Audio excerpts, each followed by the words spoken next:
എല്ലാവർക്കും എൻ്റെ പുതിയൊരു വീഡിയോയിലേക്ക് സ്വാഗതം. ട്രേഡിങ് ഏറ്റവും കൂടുതൽ കോംപ്ലിക്കേറ്റഡ് ആവുന്നത് അതിനെ അനലൈസ് ചെയ്യുമ്പോഴാണ്. കാരണം 100% പോയിട്ട് 90 അല്ല 80 അല്ല, വളരെ പാടാണ് ഒരു പോയിന്റിൽ നിന്നൊരു പോയിന്റിലേക്ക് മാർക്കറ്റ് കയറും എന്ന് പറയാൻ വേണ്ടിയിട്ട്. ഒരുപക്ഷെ കയറുമായിരിക്കാം, പക്ഷേ അത് ചിലപ്പം കുറേ ഇറങ്ങിയിട്ടായിരിക്കും കയറുന്നത്, അല്ലെങ്കിൽ ചിലപ്പം കൂടുതൽ കയറിയിട്ടായിരിക്കും ഇറങ്ങുന്നത്. ഇതൊക്കെ പറയാം, പ്രോബബിലിറ്റീസ് മാത്രമേ ഉള്ളൂ, സാധ്യതകൾ. രണ്ട് രീതിയിൽ പ്രധാനമായിട്ട് ട്രേഡ് ചെയ്യുന്നവർ, അതായത് പ്രൊഫഷണലായിട്ട് നോക്കുകയാണെങ്കിൽ, ഒന്ന് സ്വിംഗ് ട്രേഡിങ്, ഒരു ട്രെൻഡിൻ്റെ കൂടെ ഒഴുകുക.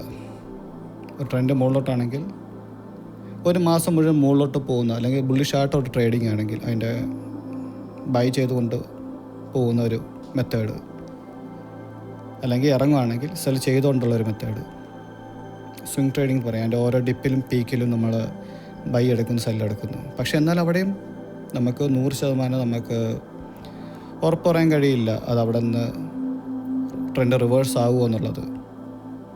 അപ്പം രണ്ടാമത്തെ സ്ട്രാറ്റജിയാണ്, അല്ല മെത്തേഡാണ് റിവേഴ്സൽ ട്രേഡിംഗ്. ഉദാഹരണം പറഞ്ഞാൽ SMC പോലുള്ള ട്രേഡിംഗ് മെത്തേഡ്സ്, അല്ലെങ്കിൽ സപ്പോർട്ട് റെസിസ്റ്റൻസ് വെച്ചിട്ടുള്ള ട്രേഡിങ്. കാരണം ഒരു ലെവലിൽ വന്നിട്ട് അത് റിവേഴ്സ് ആകും എന്ന് നമ്മൾ വിശ്വസിച്ചുകൊണ്ട്, അല്ലെങ്കിൽ നമ്മളവിടെ നിന്ന് ഒരു ബൈയോ സെല്ലോ നമ്മളവിടെ എടുക്കുന്നു. പിന്നെ ഇതിനെ 100% ഒരു സക്സസ്സിലോട്ട് എത്തിക്കണമെങ്കിൽ, നമ്മുടെ മൊത്തമുള്ള ട്രേഡിങ്ങിനെ എത്തിക്കണമെങ്കിൽ നമുക്ക് ആവശ്യം മണി മാനേജ്മെൻറ്റാണ്. ഏത് ട്രേഡിലും സിമ്പിളായിട്ട് പറഞ്ഞാൽ റിസ്ക് റിവാർഡാണ്. ചെറിയ സ്റ്റോപ്പ് ലോസും വലിയ പ്രോഫിറ്റുമാണ് റിസ്ക് റിവാർഡിൻ്റെ ഏറ്റവും വലിയ ഘടകം. ഇന്നത്തെ ഇൻഡിക്കേറ്ററിൽ ഞാൻ ഉൾപ്പെടുത്താൻ ഉദ്ദേശിക്കുന്നത് അതുതന്നെയാണ്. കാരണം വേറെ ഒന്നുമല്ല, ഒന്നെങ്കിൽ ഇത് ഈ ഒരു ഇൻഡിക്കേറ്റർ സൂപ്പർ ട്രെൻഡാണ്. പക്ഷേ സൂപ്പർ ട്രെൻഡ് വിളിക്കാമെങ്കിലും ഇതൊരു ATR ബേസ്ഡ് സൂപ്പർ ട്രെൻഡ് അല്ല. കാരണം ഞാൻ കഴിഞ്ഞ വീഡിയോയിൽ ഇട്ട പോലത്തെ ഒരു സൂപ്പർ ട്രെൻഡ് അല്ല. ഇതിൻ്റെ കാൽക്കുലേഷനും അതിൻ്റെ ഫങ്ഷൻസും വ്യത്യാസമുണ്ട്. സോ ഇതിനകത്ത് രണ്ട് രീതിയിൽ ട്രേഡ് ചെയ്യാം. ഒന്ന്, നോർമലായിട്ട് സൂപ്പർ ട്രെൻഡ് പോലെ നമുക്ക് ബൈ ചെയ്യാം സിഗ്നൽസിൻ്റെ ഒപ്പം. ഇല്ലെങ്കിൽ രണ്ടാമത്തെ മെത്തേഡാണ് ഇതിൻ്റെ റിവേഴ്സൽ പോയിൻ്റ് കണ്ടെത്തുക എന്നുള്ളത്. അവിടെ പ്രോബബിലിറ്റി അത്യാവശ്യമാണ്. അതിന് ചില ഫാക്ടേഴ്സ്, ചില ഘടകങ്ങൾ നമ്മൾ നോക്കേണ്ടതുണ്ട്. അപ്പോൾ അതെന്തൊക്കെയാണെന്നുള്ളത് ഈ ഒരു വീഡിയോ വഴി നമുക്ക് നോക്കാം. ഓക്കെ, അപ്പം വെൽക്കം ബാക്ക്. ഓക്കെ, അപ്പോൾ ഇതാണ് നമ്മുടെ ഇൻഡിക്കേറ്റർ. അപ്പോൾ ഇതിനകത്ത് നോക്കിക്കഴിഞ്ഞാൽ നമുക്ക് ഒരു ബൈ സിഗ്നൽ ആദ്യം കാണാം. അതിനുശേഷം വരുന്ന ഓരോ ബൈ സിഗ്നലിനും ബാക്ക്ഗ്രൗണ്ട് നോക്കിയാൽ മതി, ബ്ലൂ ബാക്ക്ഗ്രൗണ്ട് ആയിരിക്കും. കണ്ടില്ലേ? ഇതൊരു സ്വിംഗ് ട്രേഡ് മെത്തേഡാണ്. കാരണം നമുക്ക് ഇവിടെ നിന്ന് ബൈ കിട്ടി, അതിനുശേഷം വരുന്ന ഓരോ ബൈയും നമ്മൾ എൻട്രി എടുക്കുന്നു. ഇവിടെ ഒരു എൻട്രി എടുത്തു, അതിനുശേഷം ഇവിടെ നേരെ അടുത്ത എൻട്രിയിലോട്ട് പോയി ഇവിടെ അടുത്ത എൻട്രി എടുക്കുന്നു. പിന്നീട് മാർക്കറ്റ് വീണ്ടും കയറിപ്പോയി, അതിനുശേഷം വീണ്ടും റിജക്റ്റ് ചെയ്തു, പക്ഷേ വീണ്ടും അടുത്ത എൻട്രി നമുക്ക് ഇവിടെ നിന്ന് എടുക്കുന്നു. പിന്നീട് അടുത്തത് സെൽ സിഗ്നൽ വന്നു. നമുക്കൊന്നെങ്കിൽ അടുത്ത സെൽ സിഗ്നലിൽ നമുക്ക് ഓപ്പോസിറ്റ് സിഗ്നലിൽ നമുക്ക് ക്ലോസ് ചെയ്യാം, അല്ലെങ്കിൽ നമ്മുടെ ഒരു നിശ്ചിത പോയിന്റിൽ നമുക്ക് ഈ ട്രേഡിങ് നമുക്ക് അവസാനിപ്പിക്കാം. അതുപോലെ തന്നെയാണ് സെൽ സൈഡ് വന്നാലും. സെൽ സിഗ്നൽ വന്നു കഴിഞ്ഞ ശേഷം പിന്നീട് വരുന്ന ഓരോ സെൽ എൻട്രിയും, അതായത് ഈ റെഗുലർ സിഗ്നൽസ് നമുക്ക് എൻട്രി എടുക്കാം. ഇവിടെ നിന്ന് എൻട്രി എടുത്തു, പിന്നീട് ഇവിടെ നിന്ന് എൻട്രി എടുത്തു, പിന്നീട് മാർക്കറ്റ് കയറുന്നതായിട്ടാണ് കാണാൻ കഴിയുന്നത്. ഇവിടെ കൺസോൾട്ടേഷൻ, മാർക്കറ്റ് വീണ്ടും മുകളിലോട്ട് കയറി പോകുന്നു. ഇതൊരു ട്രഡീഷണൽ ആയിട്ടുള്ള മെത്തേഡ്, അല്ലെങ്കിൽ നമ്മൾ സൂപ്പർ ട്രെൻഡ് നോർമലായിട്ട് ഉപയോഗിക്കുന്ന മെത്തേഡാണ്. പക്ഷേ എന്നാലും നിങ്ങൾക്ക് കാണാൻ കഴിയും ഇതൊരു സൂപ്പർ ട്രെൻഡ് പോലെയല്ല ഇത് ആക്ട് ചെയ്യുന്നത്. ഇത് ചെറിയ വേരിയേഷൻസ് ഒന്നും ഇത് ട്രെൻഡ് ക്രോസ് ചെയ്യുന്നില്ല, അല്ലെങ്കിൽ മാർക്കറ്റ് ഇത് ബ്രേക്ക് ചെയ്യുന്നില്ല ഈ ലൈൻ. ഇതാണ് ഒന്നാമത്തെ മെത്തേഡ്. ഓക്കെ, അപ്പോൾ നമുക്ക് രണ്ടാമത്തെ സ്ട്രാറ്റജിയിലേക്ക് കടക്കാം. അതിന് വേണ്ടിയിട്ട് നമുക്കിവിടെ നോക്കിക്കഴിഞ്ഞാൽ ഞാനിപ്പോൾ ബിറ്റ്കോയിൻ്റെ 5 മിനിറ്റത്തെ ചാർട്ടാണ് എടുത്തിരിക്കുന്നത്. ഈ ഒരു സ്ട്രാറ്റജി എപ്പോഴും ഹൈ ലിക്വിഡിറ്റി ഉള്ള ഒരു പെയറിൽ വേണം ചെയ്യാൻ. ഉദാഹരണം പറഞ്ഞാൽ ഇപ്പോൾ ബിറ്റ്കോയിൻ അല്ലെങ്കിൽ യൂറോ USD, ഗോൾഡ്, അങ്ങനെ നല്ല രീതിയിൽ ട്രേഡ് നടക്കുന്ന ഒരു പെയർ വേണം സെലക്ട് ചെയ്യാൻ വേണ്ടിയിട്ട്. അപ്പോൾ നമ്മൾ ഇതുവരെ നേരത്തെ പറഞ്ഞ പോലെ ഈ ബൈ സിഗ്നലും അതിനോടനുബന്ധിച്ചുള്ള ഫോളോയിങ്ങും എല്ലാം ഇവിടെ ചെയ്യുന്നത്.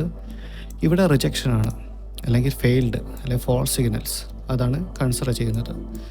പറഞ്ഞുതരാം. അതിനുവേണ്ടി നോക്കിക്കഴിഞ്ഞാൽ ഇവിടെ നമുക്കിവിടെ ഒരു ബൈ സിഗ്നൽ കിട്ടിയിട്ടുണ്ട്. ഈ ബൈ സിഗ്നൽ നോക്കിക്കഴിഞ്ഞാൽ ഏകദേശം ഈ ഒരു ഇത്രയും പിപ്സ് മാത്രമേ കയറിയിട്ടുള്ളൂ. അതിനുശേഷം വരുന്ന ഈ ഒരു സെൽ സിഗ്നലിൽ നമ്മളൊരു ട്രേഡ് എടുക്കുന്നു. ഞാൻ എപ്പോഴും റെക്കമെൻഡ് ചെയ്യുന്നത് ഏറ്റവും മിനിമം ലോട്ടാണ് സെൽ ചെയ്യേണ്ടത്. കാരണം ഇവിടെ നമ്മൾ ഫെയിലിംഗ് അനുസരിച്ച് നമ്മൾ ലോട്ട് കൂട്ടിക്കൊണ്ടിരിക്കുകയാണ് ചെയ്യുന്നത്. സോ ഇത് നോക്കിക്കഴിഞ്ഞാൽ ഈ ഒരു ട്രേഡ് നമുക്ക് ബിറ്റ് കോയിനിൽ വിജയിച്ചിട്ടുണ്ട്. നമുക്ക് അടുത്ത ഒരു ഫെയിലർ ആയിട്ടുള്ള സിഗ്നൽ നമ്മൾ നോക്കാം. നോക്കിക്കഴിഞ്ഞാൽ എപ്പോഴും മേജർ സിഗ്നൽ വേണം ഇവിടെ നമ്മൾ എടുക്കാൻ വേണ്ടിയിട്ട്. സോ ബാക്കിലോട്ട് പോവാം. ഇവിടെ നോക്കിക്കഴിഞ്ഞാൽ നമുക്ക് കാണാൻ പറ്റും ഈ ഒരു ബൈ സിഗ്നൽ വലിയ രീതിയിൽ കയറിയിട്ടില്ല. കണ്ടില്ലേ? ഇവിടുന്ന് ഏകദേശം ഈ ഒരു ഇത്ര പിപ്സേ കയറിയിട്ടുള്ളൂ. സോ അതിനുശേഷം വരുന്ന സെൽ അത് റെഗുലറായാലും മതി. ഇവിടുന്ന് നമുക്ക് അടുത്തൊരു സെല്ലിവിടെ നമുക്ക് പ്ലേസ് ചെയ്യാൻ പറ്റും. 0.01 സെല്ല് ചെയ്തു. ഇതും ഏകദേശം നമുക്ക് വിജയിച്ചു. സോ അതുപോലെ തന്നെ അടുത്ത ഒരു ഫെയിലർ നോക്കാം. കണ്ടില്ല, ഇവിടെ ബൈ കിട്ടി, പക്ഷേ ബൈ കയറിയില്ല. ഏകദേശം ബൈ കയറിയ ശേഷം അത് അവിടെ നിന്ന് റിജക്റ്റ് ചെയ്തു. ഇവിടുത്തെ ഏകദേശം കണ്ടില്ലേ 66 പിപ്സ്, അതായത് 6 പിപ്സേ കയറുള്ളൂ ഏകദേശം. ഇവിടെ നിന്ന് നമ്മൾ അടുത്ത സെൽ പ്ലേസ് ചെയ്യാൻ പോവാണ്. 0.01 ഇവിടെ നമ്മൾ സെല്ല് ചെയ്തു.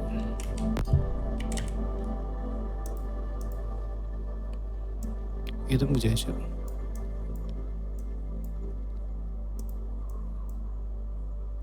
അടുത്ത ഫെയിലർ നോക്കാം നമുക്ക്.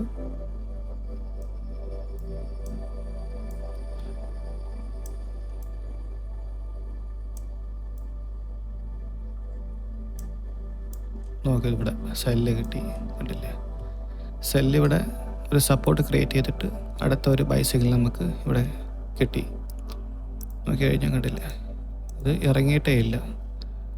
സോ നമുക്കിവിടെ ഒരു ബൈ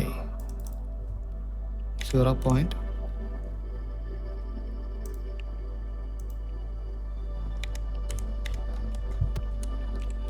ഇവിടെ ബൈ സിഗ്നൽ നമ്മൾ എടുത്തു.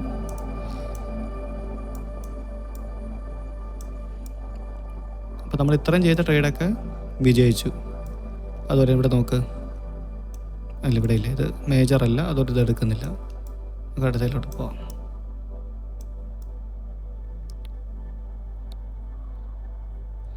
ഓക്കെ, എന്തുകൊണ്ടാണ് 0.01 എടുക്കുന്നതെന്നുള്ളതിൻ്റെ കേസ് പറഞ്ഞുതരാം. നമ്മളിവിടെ ആദ്യം ഒരു ഫെയിലർ വന്നു, ഇവിടെ സെല്ല്. അതിനുശേഷം വീണ്ടും ബൈ വന്നു. ഇവിടെ നമ്മൾ ബൈ 0.01 ബൈ ചെയ്തു, പക്ഷേ ഇത് ഫെയിലായിപ്പോയി. ഇത് നമുക്ക് ഫെയിലറാണ് ഇവിടെ. അപ്പോൾ നമ്മൾ അടുത്ത സെൽ സിഗ്നൽ കൺസിഡർ ചെയ്യാം. സോ ഇതൊരു പ്രോബബിലിറ്റി വെച്ചിട്ടുള്ള ട്രേഡിംഗ് ആണ്. നമ്മളപ്പോൾ അടുത്തതിൻ്റെ ഇരട്ടി ലോട്ട് 0.02 ലോട്ട് ഇവിടെ നമ്മൾ സെൽ ചെയ്തു.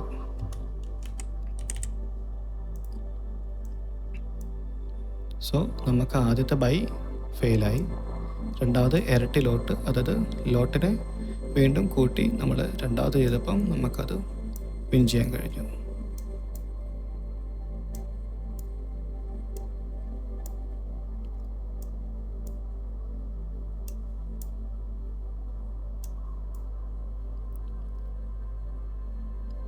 അതേ സെയിം സിറ്റുവേഷൻ നമുക്ക് നോക്കിക്കഴിഞ്ഞാൽ ഇവിടെ കണ്ടില്ലേ, ഇവിടെ നമുക്ക്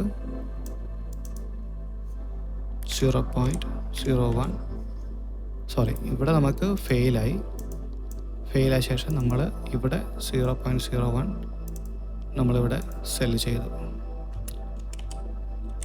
വേണമെങ്കിൽ പ്രോഫിറ്റ് ഇവിടെ ബുക്ക് ചെയ്യാം. പക്ഷേ ഇതും ഫെയിലാണെന്ന് ഇതുണ്ടെങ്കിൽ നമുക്ക് അടുത്തത് വേണമെങ്കിൽ ഇവിടെ 0.02 ബൈ ചെയ്യാം. സോ ഇത് നമുക്ക് വിജയിച്ചു, ഇത് തെറ്റിപ്പോയ പോലെ. അപ്പോൾ ഇതാണ് ഇതിൻ്റെ ഒരു ഇപ്പോൾ നമ്മളെടുത്ത ട്രേഡിങ്ങിൽ ഓൾമോസ്റ്റ് നമുക്ക് ഒന്ന് പോയാൽ ഒന്ന് കിട്ടും. അതായത് അതുകൊണ്ടാണ് ഞാൻ മിനിമം ലോട്ട് വയ്ക്കാനുള്ള ഒരു കാരണം പറഞ്ഞത്. കുറച്ച് കോംപ്ലിക്കേറ്റഡ് ആയിട്ട് നിങ്ങൾക്ക് തോന്നുന്നുണ്ടെങ്കിൽ, അതായത് ചിലർക്ക് മനസ്സിലായി കാണും, പക്ഷെ എന്നാലും കുറച്ച് കോംപ്ലിക്കേറ്റഡ് ആണെങ്കിലും ഇത് കുറച്ച് പവർഫുള്ളാണ്. മാക്സിമം മിനിമം അതായത് മിനിമം ലോട്ട് ചെയ്യുക. അതുപോലെ ടൈം ഫ്രെയിം 5 മിനിറ്റ് ചെയ്യുക. എങ്കിൽ നമുക്ക് ഓൾമോസ്റ്റ് ട്രേഡുകൾ അധികം കിട്ടുകയും ചെയ്യും. എന്നാൽ കുഴപ്പമില്ലാത്ത പ്രോഫിറ്റ് നമുക്ക് ഡെയിലി ഏൺ ചെയ്യാനും കഴിയും, നിങ്ങളുടെ ക്യാപിറ്റലനുസരിച്ച്. ഇത് മനസ്സിലായെന്ന് ഞാൻ വിചാരിക്കുന്നു. ഇതിൽ രണ്ടാമത്തെ സ്ട്രാറ്റജി എനിക്ക് വളരെയധികം ഇൻട്രസ്റ്റിംഗ് ആയിട്ട് തോന്നി. അപ്പോൾ അതുകൊണ്ട് തന്നെയാണ് ഞാൻ നിങ്ങളുമായിട്ട് ഷെയർ ചെയ്യാൻ വിചാരിച്ചത് ഈ ഒരു സ്ട്രാറ്റജി. അതൊരു എക്സ്പെരിമെൻറ്റിലാണ്. കാരണം ഞാനിപ്പം ട്രേഡ് ചെയ്ത് നോക്കിയായിരുന്നു, പക്ഷേ എനിക്കത് കുഴപ്പമില്ലാതെ തോന്നി. അതുകൊണ്ടാണ് ഇപ്പം അത് ഞാൻ മാത്രം ചെയ്താൽ പോരാ, അത് നിങ്ങളും ചെയ്ത് നോക്കണം. ചെയ്തിട്ട് നിങ്ങളുടെ ഫീഡ്ബാക്ക് എന്താണെന്ന് വെച്ച് കഴിഞ്ഞാൽ അതും ഷെയർ ചെയ്യണം. കംപ്ലീറ്റ്ലി ഫ്രീ ആയിട്ടുള്ള ഇൻഡിക്കേറ്ററാണ്. നിങ്ങളുടെ അക്കൗണ്ട് ഡീറ്റെയിൽസ് അയച്ചു കഴിഞ്ഞാൽ ഉറപ്പായിട്ടും ഞാൻ നിങ്ങളുടെ ഈ ഇൻഡിക്കേറ്ററിലേക്ക് ആക്സസ് കൊടുക്കുന്നതായിരിക്കും. അപ്പോൾ അതുപോലെ തന്നെ ഇനിയുള്ള വീഡിയോസിൽ ഞാൻ എൻ്റെ ലൈവ് ട്രേഡിങ് അല്ലെങ്കിൽ ഞാൻ എടുക്കാൻ പോകുന്ന ട്രേഡിങ്, ഞാൻ എനിക്ക് ഇപ്പോൾ ഫോളോ ചെയ്ത് വരുന്ന എൻ്റെ സ്ട്രാറ്റജി അതും കൂടി ഞാൻ ഷെയർ ചെയ്യുന്നതായിരിക്കും ഇനിയുള്ള വീഡിയോസിൽ. ഇൻഡിക്കേറ്റേഴ്സ് മാത്രമല്ല, അതുപോലെ തന്നെ ന്യൂസ് ഇമ്പോർട്ടൻ്റ് ആയിട്ട് തോന്നുന്നതല്ല. ഒരുപക്ഷെ നിങ്ങൾ ട്രേഡ് ചെയ്യുന്ന ആളാണെങ്കിൽ ഒരുപക്ഷെ നിങ്ങൾക്കത് ചിലപ്പം യൂസ്ഫുള്ളായിരിക്കും. ഞാൻ പറഞ്ഞില്ലേ, നമുക്ക്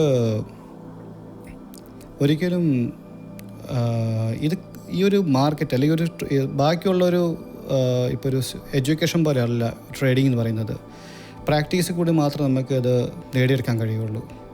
അതുകൊണ്ട് മാക്സിമം ചാർട്ട് അല്ലെങ്കിൽ മാർക്കറ്റിനെ കുറിച്ച് എപ്പോഴും നിരന്തരം നോക്കിക്കൊണ്ടിരുന്നാൽ മാത്രമേ നമുക്ക് ഇതിനകത്തൊരു എക്സ്പീരിയൻസ് നേടിയെടുക്കാൻ കഴിയുള്ളൂ. പലരും പല രീതിയിലുള്ള സ്ട്രാറ്റജീസാണ്, പല പല തോട്ട്സ്, പലതിൻ്റെയും ഒരു ആവറേജാണ് മാർക്കറ്റ് എന്ന് പറയുന്നത്. അപ്പോൾ അതുകൊണ്ട് തന്നെ നമുക്ക് മാർക്കറ്റ് കുറേ കഴിയുമ്പോഴേക്കും നമുക്കിതിനകത്ത് പല പാറ്റേൺസും ഞാൻ പറഞ്ഞില്ലേ, നമുക്കത് ഇപ്പോൾ ടെക്നിക്കൽ വേർഡ്സ് ഉപയോഗിച്ചാൽ പോലും നമുക്കത് അറിയാൻ കഴിയും. മാർക്കറ്റ് എങ്ങോട്ടാണ് മൂവ് ചെയ്യുന്നത്, എവിടെ നിന്നാണ് മാർക്കറ്റ് ബൗൺസാണ് സാധ്യതയുള്ളതെന്നുള്ളതൊക്കെ. ഒരുപക്ഷെ ഇങ്ങനെയുള്ള ചില ഐഡിയാസ് അല്ലെങ്കിൽ ക്രിയേറ്റീവായിട്ട് ചിന്തിക്കുമ്പോഴാണ് നമുക്ക് കുറച്ചുകൂടി, എനിക്ക് മാത്രമല്ല നിങ്ങൾക്കും കഴിയും അത്. അപ്പോൾ എന്തായാലും നമുക്ക് ഒരു അടുത്ത വീഡിയോയിൽ കാണാം. അപ്പം എല്ലാവർക്കും ഈ ഒരു വീഡിയോ മനസ്സിലായെന്ന് വിശ്വസിക്കുന്നു. ഓക്കെ, അപ്പം ഇതുവരെയുള്ള വീഡിയോസിനൊക്കെ വളരെ നല്ല ഫീഡ്ബാക്കാണ്. വീഡിയോ ഇടാൻ മാത്രം കുറച്ച് ലാഗ് ഉണ്ടായിരുന്നേ ഉള്ളൂ. ശരി, ഓക്കെ. എന്തായാലും ഇനിയുള്ള വീഡിയോസിൽ ഞാൻ എന്താ പറയുക, ഇത് ലൈവ് ട്രേഡിംഗ് സെഷനും കൂടെ ഉൾപ്പെടുത്താൻ നോക്കാം. ലൈവ് ട്രേഡിംഗ് മീൻസ് എൻ്റെ എന്തുകൊണ്ട് ട്രേഡ് എടുക്കുന്നു, എന്തുകൊണ്ടാണ് അവിടെ സംഭവിക്കുന്നത്. ഒരുപക്ഷെ നിങ്ങൾ ട്രേഡ് ചെയ്യുമ്പോൾ നിങ്ങൾക്കതൊരു ഹെൽപ്ഫുള്ളായിരിക്കും, നിങ്ങളൊരു സ്റ്റാർട്ടിങ് ആണെങ്കിൽ. ഓക്കെ, അപ്പോൾ അത് പറഞ്ഞുകൊണ്ട് ഈ വീഡിയോ സ്റ്റോപ്പ് ചെയ്യാൻ പോവാണ്. അപ്പോൾ എന്തായാലും അടുത്ത ഒരു വീഡിയോയിൽ നമുക്ക് കാണാം. ഓക്കെ, അപ്പം ഗുഡ് ബൈ.